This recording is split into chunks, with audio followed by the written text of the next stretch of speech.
My guest today is Yahweh Ye, the current mayor of Palo Alto, who comes from a deep background in the public sector, both in public sector consulting as well as in public service, following academic training in political science and government. We'll let him get to all that in a moment, but Yahweh, welcome, thanks so much for joining us. Yeah, it's a pleasure. I know that it's just great to actually join this website. It's such a great site, and I was just sharing with you that I wish that you existed when I was growing up. Well, that's really great to hear, and it's a real treat to have you. Would love to kind of explore your background for those who are sitting in the shoes where you were maybe when you were younger. I'd love to just start out by first just getting a sense of your background. How old are you? What's your academic background, and where have you worked in the past? Sure. I'm 34 currently, and I went to undergrad at American University and got a bachelor's in political science. My graduate studies were at Kennedy School, Harvard's government school, and I studied public policy there and got a master in public policy with the focus on public finance. Career-wise, I've had fun adventures kind of throughout my life, and started in the Peace Corps, served 2 years in West Africa, and then have worked for and in different governments, primarily local governments, in California, Massachusetts, and Florida, just directly, sometimes for elected officials, other times for different government functions and offices. But after grad school, I did switch sectors and explored kind of the public-focused private sector industries. So I was a banker for a while with Morgan Stanley doing public finance, and then also public sector consulting with Harvey Rose Associates, which is a San Francisco, Los Angeles based consulting firm. And then, currently serve as mayor of Palo Alto. Awesome. I would love to, if you could walk us through, more step by step, how your career unfolded and has taken you to your current role. And in particular, what were the key thought processes you went through at critical decision moments along the way that guided your decision making when you must have had, different options available to you? How did you take me back and help us walk through, walk through your career path through your eyes at that time for us to just get a better flavor of how you made your journey? Sure. I think for me, one thing that I feel fortunate was that I knew that I always wanted to be involved in something that had always touched on public service or had a community aspect to it. And that started way back in high school. I was involved in student government. But when I got to college, I focused on political science.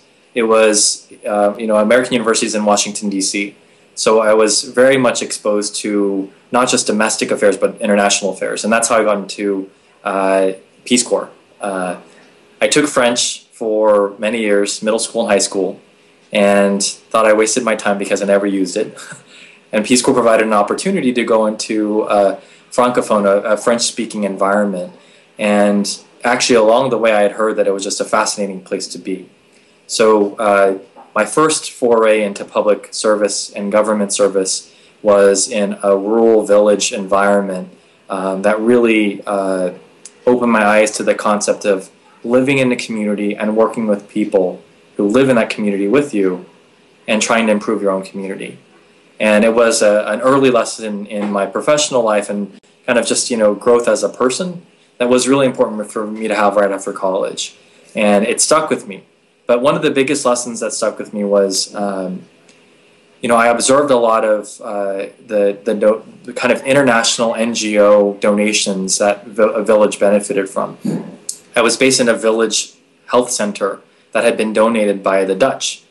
And as I watched the physical infrastructure, it was, quite old, it was falling apart, and I would ask questions of the other, local health professionals. Well, what's going to happen when this building falls apart? Are you saving to actually rebuild this health center? And they said, no, we're actually going to rely on donations from another NGO. And, from a purely strategic perspective, you think about that and you say, that's not the best approach, you're basically hoping, and you aren't really planning. And that was a lesson that stuck with me. Ultimately, it was an incredible environment, a culturally immersive experience. But I came back to the U.S. and, at that point I was 20, 23, 24, and kind of thought, I think I just had the best experience of my life. What in the world am I going to do? I'm only 24. You know, I think that it's only going to go downhill from here. And it's not a positive thing to think at 24, especially as it relates to your career or profession. But fortunately for me, I ended up working with a local elected official at the county level in California, Rich Gordon. He's now a state assembly member in California. But what it taught me too was basically local government served for me almost like a domestic proxy for Peace Corps. It was, you know, a whole other immersion where I grew up really close to this county that I was now working in and for. Part of the experience that I really gained was this particular elected official was focused on affordable housing. Affordable housing takes money, you know, both from the private sector and the public sector. And so this theme again of how do you pay for these basic services really came to the forefront of my experience professionally. And ultimately there was an affordable fund, affordable housing trust fund that was started in this county, San Mateo County. And what it highlighted for me again was here's the way to plan. Here's how you actually start creating financial resources for ultimately something that's going to be important for the strength of a community. You want people to be able to afford to live in a place as expensive as San Mateo County. At the same time, what I knew, you know, when you go through professional experiences, you start self-assessing. You say, what are the gaps that I have as it relates to knowledge, to professional training, to academic training? And that's where I got really interested in public finance. And I said, okay, here I've seen two environments, international, rural, international context, and then a domestic, very wealthy context, but then one that still faced challenges that came with having a lot of wealth in that environment. And then wanted to take it back to school. And ultimately, that's when I decided to go back to graduate school and focused on public finance when I was getting my public policy degree. What was important there was, one, I fell into an environment that had an incredible set of colleagues. And I'll be the biggest proponent for people should work before they go back to grad school. Because you get this immediate and relevant professional context to then think through all these models or frameworks or theories that you're learning in a classroom environment, and you have this own personal professional experience that you can now draw from that then creates this kind of relevance for what you're learning in grad school. So for me, it was incredibly helpful to have that public finance exposure and 2 years to just focus on a lot of the academic and theoretical underpinnings of public finance. When I left, one of the important messages that Harvard imparted on all of its graduates was that you should focus on something called tri-sector competence. So if you truly love, working in one particular sector, and for me that had been government. I worked in kind of Peace Corps as a federal agency, and then local government at the county level. So I knew I really enjoyed government service. But they said you can always learn something that's relevant to your destination sector, your destination career that you envisioned for yourself. And so for me that meant, well, I should probably explore the private sector. And I decided to go to Morgan Stanley. I can share with you that that decision, when I shared it with my Peace Corps friends, they were blown away by it. They said, "Oh my God, you're such a sellout. How could you go to Morgan Stanley?" I said, well, I appreciate what you're saying, and ultimately all of us agreed though when I shared with them, well, what did your health center do when you talked about planning for the facility? Because there's no access to capital markets in West Africa. You can't get, you can't actually issue debt, for example, what we almost take for granted here in the US, in the same context as that you have there at the local level in West Africa. So there was rationale, and there was a lot of exploration. So that's what Morgan Stanley really provided, this environment for me to understand how long hours can actually mean. I'll put it, we worked hard. We worked from 9 until 2 a.m., 9 a.m. till 2 a.m. almost every day. And it was a lot of rigor. And it was an environment that taught me a lot about how ultimately I was on the national healthcare team, and we were helping public hospitals and nonprofit hospitals issue debt for ultimately, projects like we want to increase the number of beds in a hospital. So it was very helpful to learn those kinds of details in that kind of environment. For me, it was important to stay true to roots, and I did make it back to California, and there was an opportunity to then, while still pursuing a career, and I ultimately shifted to consulting, to then run for city council. So when I came back from New York to California, I ran for city council at the same time that I started a consulting career, and really enjoyed that, again, this aspect of you are doing and implementing and policy making through the city council role, while also pursuing this other environment where I got to work with the biggest cities in California, San Francisco, Los Angeles, that really brought a kind of comparative context for what I was doing here in Palo Alto. And that was for a Palo Alto City Council role? That's right. I ran for Palo Alto City Council, and then the firm, that was when I transitioned then to Harvey Rose Associates, a local government consulting firm based in San Francisco, but that focuses really a lot on Los Angeles and San Francisco. Got it. So fast forward, that was about 5 years ago. Fast forward to today, I'm focusing on being mayor now, but all of these experiences, from these public sector introductory experiences to grad school, to then, these adventures on Wall Street, to then consulting, it really paved the way for me to, I think, feel I had strong professional preparation and then academic training to serve in this function now as mayor of Palo Alto. Sure, and it sounds like even from that first experience at a college where you really saw firsthand the challenges of financing, critical projects in the community, that has been an undergirding theme that has then informed and shaped your own worldview on each of your subsequent roles thereafter, whether it was from local government, public housing here in California, to your course selection, the courses that you took at the Kennedy School, to your decision to go to Morgan Stanley doing public finance. Right, exactly. The interesting part, this year as mayor, I've called it the year of infrastructure. And it's exactly looking at these issues. Every single local government in the country is working through, I think, a combination of issues. One is the kind of compensation piece of public sector employment. And then the other one is just a lot of the stuff that we did as cities to invest in streets, sidewalks, parks, public safety, IT support. It all happened almost a generation ago. And so we just have to work through how we balance these issues of the people that deliver those services and how we compensate them, and ultimately the physical infrastructure and physical assets that we use to deliver these services and programs to the public. So it's something that I felt was, only through hindsight can I say that there's a line that connects it all. When you're actually going through it, you kind of meander through things, and you try to figure out, well, how do I build on the experiences that I've had that help me to kind of grow as a professional and as a person ultimately. And in this instance, I feel fortunate that a lot of what I experienced feels very relevant to what I'm doing today. Yeah, it reminds me of the old Steve Jobs quote from his 2005 commencement speech at Stanford, that you can't connect the dots going forward, but they become crystal clear looking backward. Right, yeah. I've seen that speech a lot. Okay, so you were with the city council, you're working in public sector consulting, Harvey Rose.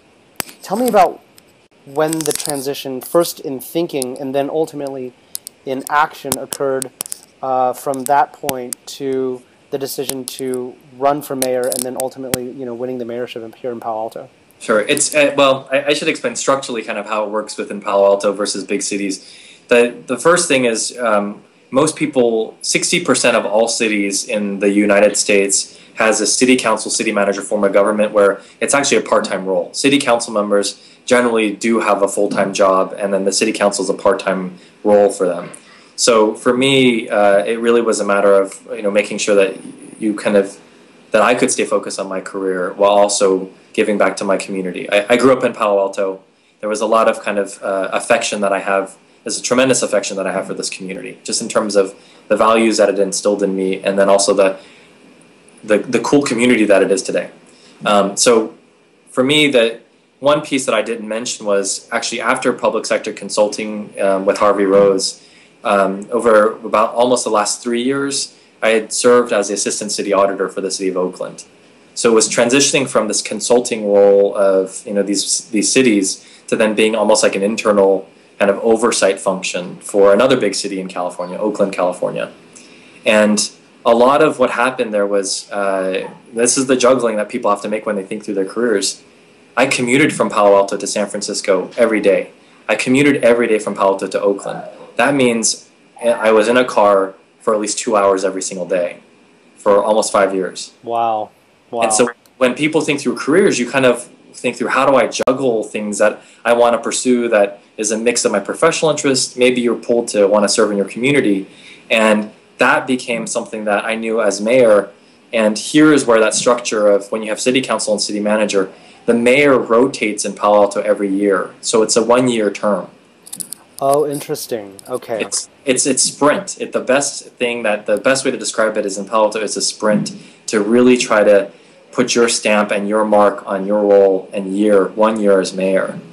So for me, I was fortunate enough to be able to focus this year then on being mayor full time, and not have those 2 hours of commuting that I was doing for all those years before. Got it. So you're currently, your full-time role is as mayor. Right. And does the 1 year term, is it not renewable? Everybody just gets a 1 year, one shot, term? No, we have 9 council members. So, basically every January, the start of every calendar year, we pick new leadership for the city council. So there are people in the past who have served as mayor 3 times.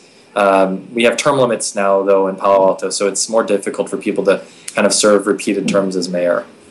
So it's been something that I knew and saw really as a unique opportunity in my career to be able to focus and be mayor of Palo Alto for this year. I see. So it's a rotating position among the city council.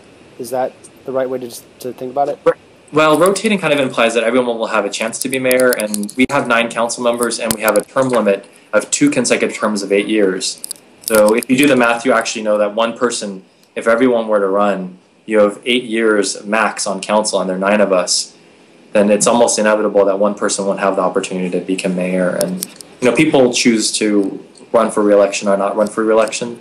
But for me, then the opportunity to serve as mayor of my hometown really became something that I just wanted to be able to focus my efforts full time on it. Got it. So the council roles are elected, and the mayor role, how is that determined? In Palo Alto, it's selected by your colleagues on city council. So every first meeting, you're right, the city council is elected by the voters in Palo Alto. So you go through here we have the very traditional way of, you knock on doors, you get to know people, you do community events, you participate in a lot of community events just to get out there and hear what people are thinking or concerned about. And for you can also then share what your hopes and visions are for city council. And then ultimately, every January, we pick new leadership. We'll pick a new mayor and a new vice mayor every January. So, now it's September 2012. I've been mayor for about 9 months, and it's, a year goes by incredibly quickly. Absolutely. Okay, great. So now you're working as mayor. You're sort of in the second half of the term. What is it like working as mayor of Palo Alto? Tell me about your role. What do you do on a day-to-day basis? And if I were to shadow you for a week or a month, what are the kinds of things that I would observe? Yep. I think being mayor in particular of Palo Alto is such an adventure, because every week that I've been mayor in 2012 has been something incredibly different. And there's a mix of types, and I can try to put it in categories. One is clearly the role and function as a city council member. I am still and function exactly as one of 9, but as mayor, I run the meetings. So we have meetings on every Monday night, and have an agenda that ultimately the mayor, working with the vice mayor, and then the city manager, who actually functions like the CEO of Palo Alto. The city council is almost like a board of directors of a corporation or nonprofit, and the mayor is basically the chair of that board. And we just happen to be very public, though. So all of our board meetings are accessible to the public, and as are our agenda items. So as mayor, then I really work closely with the city manager and vice mayor to create the agenda and the items that then will come forward. So we structure the topics, the policies. It's basically, we are a legislative body, so it's a legislative function of the city of Palo Alto.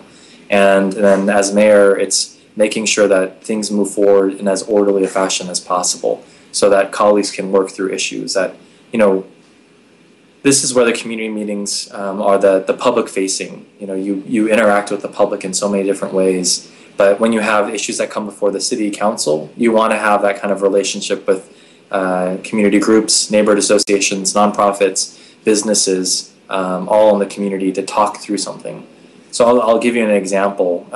A lot of what cities wrestle with is land use, major land use decisions. What happens with housing? What happens with development of commercial space? And to have these networks that basically the city council members can reach out to and then talk through any given issue around land use is so important to understand the potential impacts, potential benefits for Palo Alto.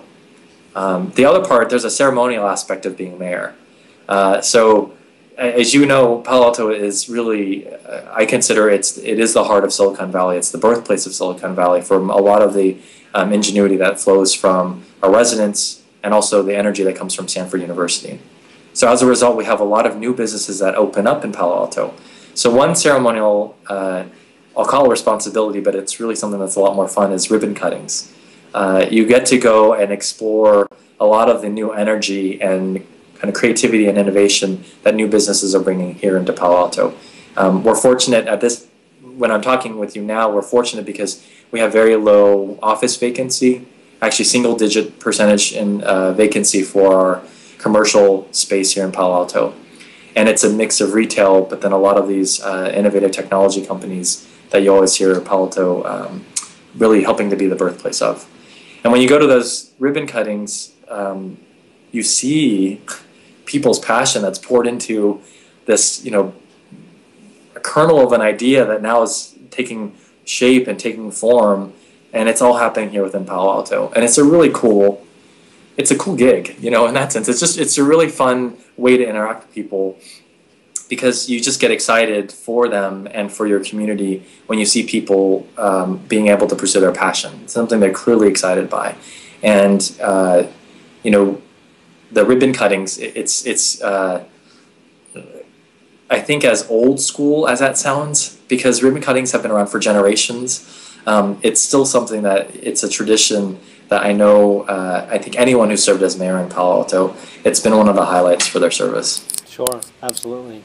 So in addition to these, are there other common issues that you face as mayor that perhaps are unique or special to this community?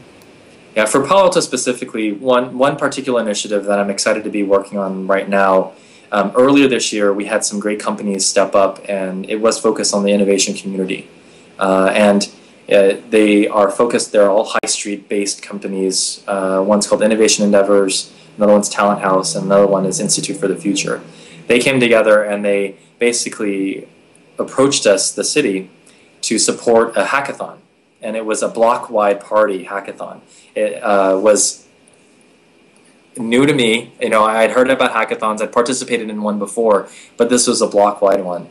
And it basically was, we as a city functioned traditionally, and we shut down the street.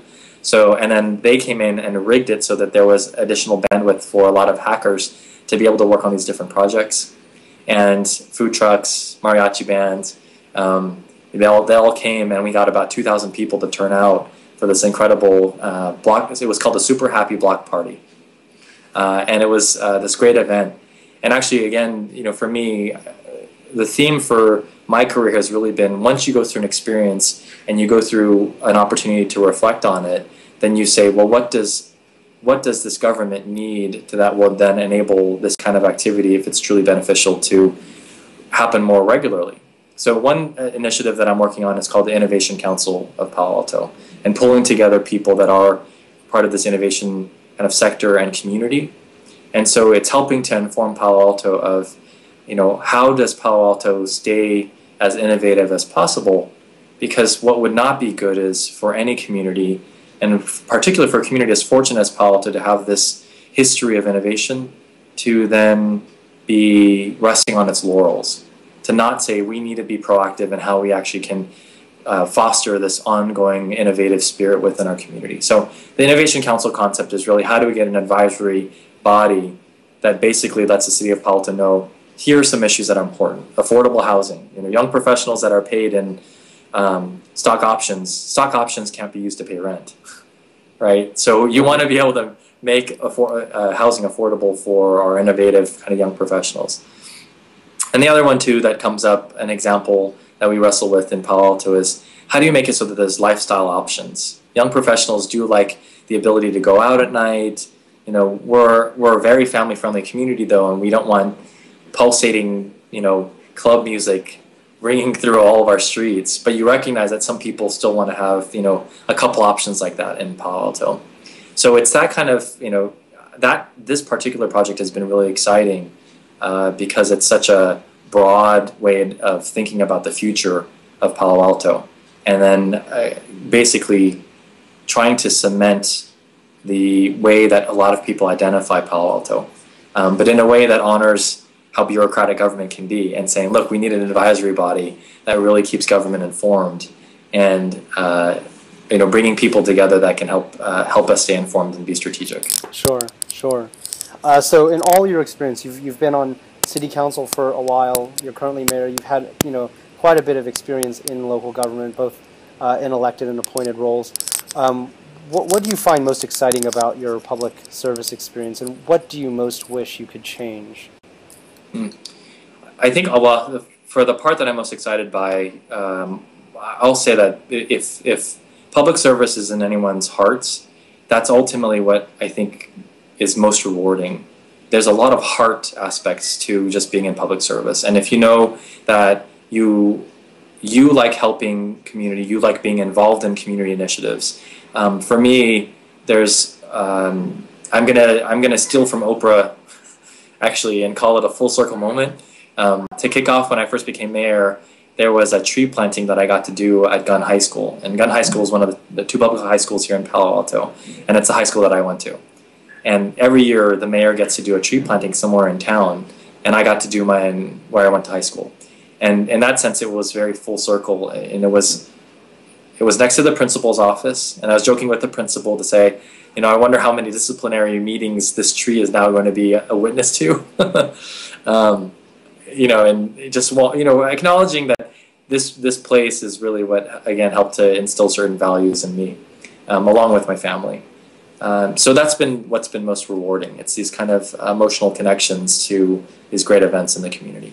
I think what I wish I could change, government in Palo Alto, we've really put a concerted effort in making our government as efficient and effective as possible.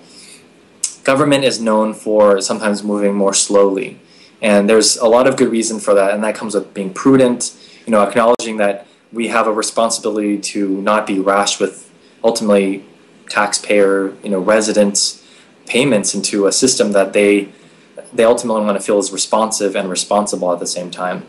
And because of it, sometimes we have a slower process. And as someone who has worked in the private sector, you take certain things from the private sector and you want to then apply it to the public and say what would be helpful is if we're more efficient. Because you hear a lot of frustration sometimes from our residents as it relates to a housing project, or a commercial developer that says, God, this is taking years, and I really wish that we can move faster. And ultimately, I'm not one to advocate purely efficient processes.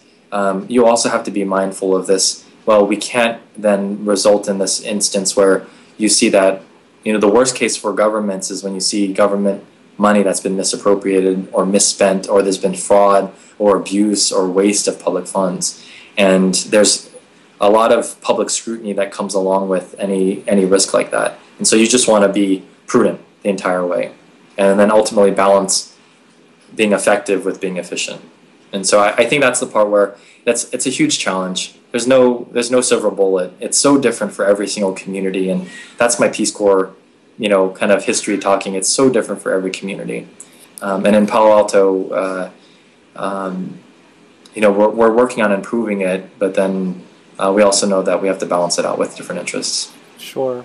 And as a corollary question, I'm curious, working in public service and local government, you have to be able to work with people, and I would just love to get your thoughts on what is the most important leadership lesson that you've learned in working effectively to motivate change with folks in the community and different stakeholders? Yeah, the reality here in Palo Alto is that if you're working on any given project or initiative, you're going to meet someone that has a PhD in it. Someone that just really is an expert, has published on it, is working on the thing that's actually in the news in that field. So what you need to do first, especially if you're in public service here in Palo Alto, is just listen. You can have your questions about, here's an issue that I'm trying to focus on and I'm trying to tackle as an elected official. And ultimately, I respect and want to hear what your perspective is on that particular issue or policy. And ultimately, the challenge, of course, is when you have multiple PhDs that have different perspectives or multiple experts that have different perspectives that you then have to begin to reconcile. And the only way you can effectively reconcile and help people feel as though they've had an impact, because ultimately people just want to know that they've been able to have that effect, that their input has been integrated into some kind of solution that you're looking for. And the only way you can really reach that kind of sweet spot at the end of the entire process is if you truly listen on the front end. And that takes time, and that's kind of gets back to the efficiency aspect of government, where it's not always, while city council is ultimately accountable for the decisions and budgets, you can't be top down and always drive stuff, because this is a community where you have this incredible diversity of opinions and perspectives, but you don't always have people backing it up with a PhD. Sure. Yahweh, where do you see yourself going in the future, medium term, long term, and how do you think what you're doing today will help you toward that goal? Yeah, it's a great question. The reason I wish that your website existed when I was growing up, and even now I've shared that I'm going to benefit from a lot of what you're doing in drawing out the narratives of people's professional lives and experiences. My term on City Council ends at the end of 2012, and in 2013, I'm actually going to be moving to Nashville, Tennessee. Oh, wow. And the reason is, for me personally, family is really important. And I'm a newlywed, actually, and my wife has just become, thank you, has become a professor, really great tenure track position in the Department of Political Science at Vanderbilt University. Oh, wow. That's a great opportunity, yeah. And I think in particular to have an adventure together, we're, at the end of the day, I will say that for everyone that's tuning in and watching, career is so important, but it's also, you always balance it out with these different interests in life. And for me, family is incredibly important, and knowing about how to balance things ultimately. So in the immediate term, it really is 3 months away. I'm going to be moving to Nashville, Tennessee. And right now, I don't know exactly what I'm going to be doing, but I know it's going to be a merging of these kind of public-private relationships and approaches that ultimately, I think, in this current period of a lot of limited resources for both public sector entities and then private sector companies, where you just try to figure out how do we do more with far fewer financial resources. There are some opportunities that I'm considering in Tennessee that ultimately will allow me to explore this, but in an environment that has country music, has great barbecue, a lot of new places and cultures that we get to explore together. Sure. Amen to that. Last question for you, Yahweh. What practical advice would you have for other young people who may be interested in doing one or a combination of the things that you've done, and in particular who may be interested in public service or elected office in local government or beyond, for them to just think about as they navigate their own career paths? Yeah, I'll speak to my current role as mayor, and I think one of the healthiest things that I've always kept in mind is as an elected official, it's so important not to craft your own identity as being an elected official. It keeps you grounded, it keeps you humble. Ultimately, if you are there in the name of public service, it's so important to be able to always remember that that's why the listening is so important. You have to hear what people's interests are, because ultimately you are representing people's interests. And that's something where it keeps you also connected to all the different kind of stakeholders within your community. And that's just key within public service. You have to know the different perspectives that relate to whatever you're working on. You know, whether you are currently in a nonprofit environment, you still have to know what government thinks about your nonprofit work. You have to think about what private sector thinks and, you know, interacts with your nonprofit. So it gets back to the tri-sector competence concept. It sounds like such a bold term in like some textbook, tri-sector competence, and, you know, pursue these different you know, perspectives professionally, but it's very relevant. Everything, you know, increasingly is interconnected because of technology and perspectives. And the more that people focus in a proactive way of gaining that knowledge to say, well, if I'm private sector, I have to clearly be concerned about how government might oversee or regulate my industry, you know, or how nonprofits then ultimately might serve some of these, you know, outcomes that are coming from my company. And in that sense, I think that was the best advice I got when I was at Harvard. And it's really how I've tried to channel what I've been doing in my career since. Sure. Well, Yahweh, thanks so much for taking the time to join us. This was incredibly insightful for me. I hope it will be as enlightening and informative and educational for the readers and listeners on this site as it was for me. I really enjoyed this. You know, Palo Alto will miss you. Nashville will be very lucky to have you if you enter local government or you know, public service there. And you know, we certainly welcome the day when you might return to us someday in the future. Thank you. Thanks so much. I really appreciate it. And great website. Great. Have a good one, Yahweh. Thanks so much. You too. Bye-bye.